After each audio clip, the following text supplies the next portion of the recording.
আমাদের এই ফোর্সকে 15-20 জন ফোর্সকে পিটিয়ে গুরুতর আহত করে এবং আমাদের এক ভাই কনস্টেবল সুমন আমাদের এক এএসপি বডিগার্ড তাকে তাৎক্ষণিকভাবে এত গুরুতর আঘাত করেছে, তার মাথার একদম ইন্টারনাল ইনজুরি হয়ে গেছে এবং স্কাল ভেঙে গেছে।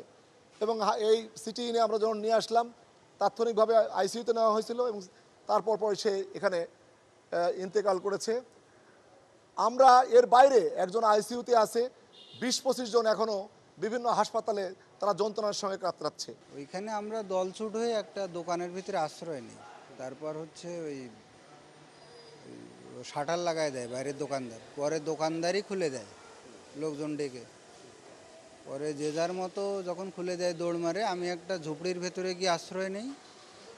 পরে স্যাররা ডিসি সাপ্লাই স্যার ছিল, আরও একজন ডিসি স্যার ছিল, আর বডিগার্ডরা ছিল। আমি একদিকে দৌড় মেরে ঝুপড়িতে গিয়ে আমার জামা প্যান্ট সব খুলে ফেলি, আর একজনের পায়ে ধরে তার গেঞ্জিটা নেই, আর আমার ওই আন্ডারওয়্যারটা পরা থাকে।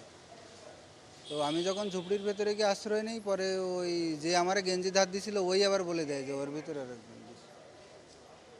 পরে পরবর্তীতে আমি দৌড়ায় এসে একটা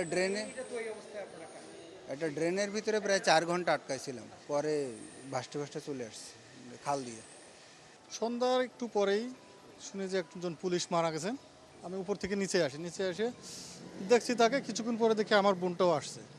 সে খুব চিল্লাফালা। তোর লোকজনের কাছে শুনছে যে কী হয়েছে, বলছে ওনার যে পুলিশ মারা গেছে ওনার হাজবেন্ড। তখন আমি আর কি ওদের পাশে থাকি। ওনার একটি মেয়ে, তো বয়স হবে 5 থেকে 6 বছর। হ্যাঁ, অবশ্যই খারাপ তো লাগবে, যেহেতু আমার তো বোন হয়। সে তো কারণ হ্যাঁ, উনি তো ভালো ছিল।